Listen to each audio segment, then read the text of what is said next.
Сәлем достар, бүгін өте дәмді және 100% оригинал красный бархат рецептісін көрсететін боламын. Өте дәмді шығады. Алдымен бізге айранға ас содасын және красительді салып, 10-15 минутқа қалдырамыз. Бұл процесс корждардың көтеріліп пісуі үшін өте маңызды. Айранның өте майлы болған дұрыс, проценті өте жоғары болған жақсы айран.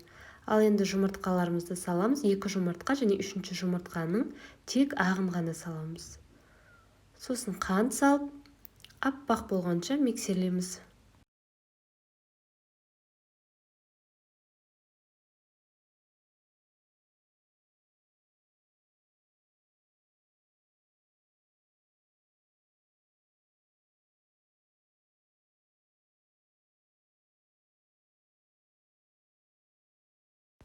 Ал енді сұйық май, бөлме температурасындағы сары майымызды саламыз. Сары май міндетті түрде 82% болу қажет.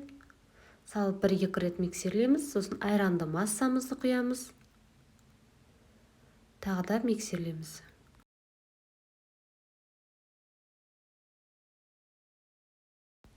Ал енді құрғақ массаларымызды, ұнымызды өлшеп алдық. Оның үстіне какао, разрыхлитель қосып, араластырып, електен өткізіп, массамызға 2-3 рет бөліп салып, миксерлейтін боламыз жайсы курста. Ұнның барлығын бірден салып жіберуге болмайды. Массамыз басылып, тесто дұрыс көтерілмей қалуы мүмкін. Сондықтан бөліп саламыз. Міне біздің массамыз осындай күйде болады. Менде форма 22 диаметр, 2 бөліп құйдым. Яғни жартысын 1 рет пісіріп, жартысын тағы да 1 рет пісіріп аламын. Осыдан 2 корж шығады. 180 градуста қызып тұрған пеште 25 минут шамасында піседі. Алғашқы 15 минут пешті ашуға болмайды. Ал енді әбден корждарымыз суыған соң, ортасынан бөліп 4 корж жасаймыз.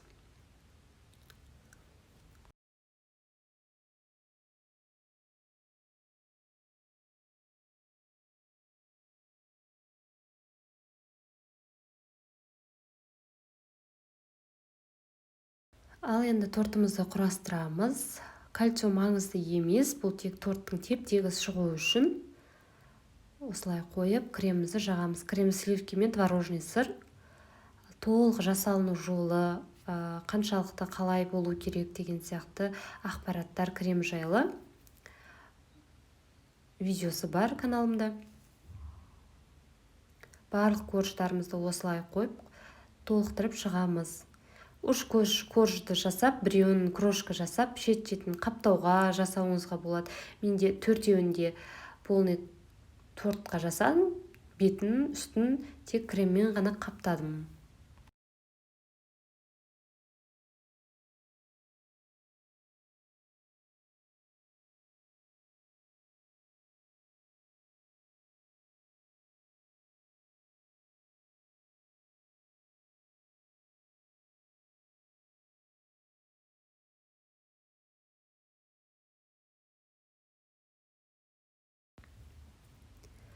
Бетін тегістеп, ақырындап кальцияны шешеміз.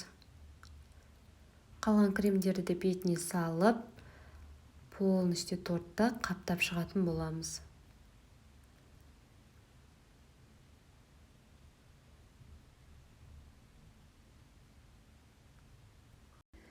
Ал енді сыртын қаптау үшін менде 25 грамм сары май, бөлме температурасында 82%, және творожный сыр 100 грамм. Сахарный пудра, менде қант болды. Неге сахарный пудра болған дұрыс. Беті теп-тегіс болу үшін бұны 2-3 есе көбейтіп жасасаңыз, торттың беті теп-тегіс шығады. Менде аздау болды.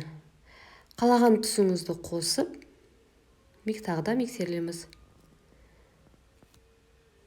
Торттың бетіне қаптап, гүл, өзіңіздің қалаған формаларыңызды насаткамен жасайсыз.